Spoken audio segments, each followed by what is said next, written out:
Dans un monde où les gens poursuivent des marques coûteuses, il y a aussi ceux qui luttent simplement pour survivre. Regardez simplement cette fille. À ses pieds, il n'y a pas de chaussures, mais des bouteilles en plastique vides attachées autour. La route brûlante la fait souffrir, mais sa détresse l'oblige à continuer à marcher. À ce moment-là, un couple riche passa par là. Lorsque la femme vit ses pieds durs et blessés, son cœur se serra. Sans penser à rien d'autre, elle lâcha la main de son mari et s'approcha de la fille. Comme une personne assoiffée se précipitant vers l'eau, elle enleva ses chaussures coûteuses et aida doucement la fille à les enfiler. Dès que la fille les porta, son visage s'illumina comme si elle avait reçu toutes les richesses du monde. Elle commença à se balancer de joie innocente, comme si elle n'avait pas reçu seulement des chaussures, mais des ailes pour voler. Mais attendez, c'est ici que l'ennemi de l'humanité apparaît. Le mari en colère gronda sa femme en lui demandant ce qu'elle faisait. Il arracha les chaussures des pieds de la pauvre fille et les rendit à sa femme. Cet homme au cœur dur ne lui a pas seulement retiré les chaussures, mais aussi le sourire qui était revenu sur son visage après si longtemps. Après leur départ, la fille, les mains tremblantes, recommença à attacher ces mêmes bouteilles en plastique sur ses pieds blessés. Elle s'assit là sur la route et se mit à pleurer inconsolablement. Ses sanglots semblaient crier le deuil de la mort de l'humanité. Sa douleur était comme une gifle pour les cœurs de pierre. Ils arrivèrent à la maison et le mari demanda à sa femme de rester pendant qu'il sortait faire quelque chose. Mais la scène ne quittait pas son esprit. La fille est innocente, ses larmes qui coulaient et ses mains tremblantes attachant à nouveau les bouteilles sur ses blessures. Sa conscience ne cessait de la tourmenter. Elle regrettait de ne pas avoir parlé.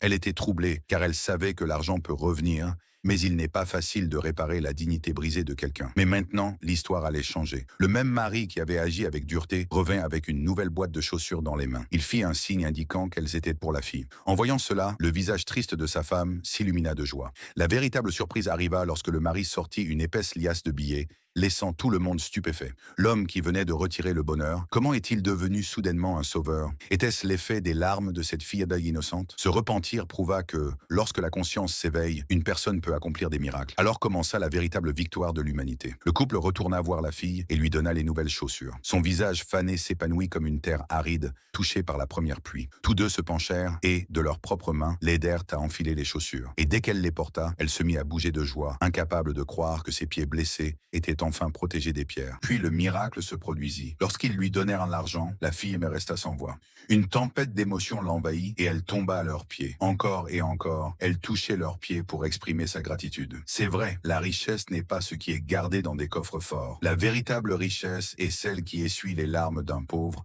et lui rend le sourire. Si Dieu vous a donné quelque chose, ne brisez pas l'espoir de quelqu'un. Devenez son soutien. Alors, mes amis, si vous croyez en l'humanité, écrivez aujourd'hui dans les commentaires une prière pour ce couple qui a écouté sa conscience et soutenu un espoir qui était sur le point de s'effondrer. Partagez ce message autant que possible. Peut-être qu'il réveillera la conscience endormie de quelqu'un d'autre et changera une autre vie. Et n'oubliez pas de vous abonner à notre chaîne.